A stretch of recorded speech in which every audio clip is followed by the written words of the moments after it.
How to use voice changer on Roblox.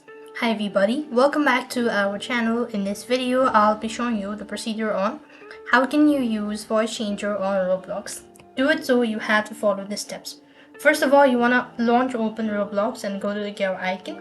From there, click on settings, and then first of all you have to enable microphone. So go to privacy and content restrictions. You actually want to go and click on communications. Make sure that you've enabled the microphone. If you cannot find this option, then it means you have to verify your age. Once you're done with that, you want to go to the Roblox homepage and launch open any game that you want to play. When you've opened the game, then what next you want to do is on the search box you simply want to type in voicemod.net, and here you want to go ahead and enable this out. Now this is going to help you out to change your voice, and you simply want to click on download for free, and it's going to take a while. And once you've enabled this or downloaded this, you'll be able to use Voicemod, and you could go and explore all the features available. That's all for this video. I hope the video was helpful. Make sure to like, share and subscribe. Thank you for watching. See you in the next video.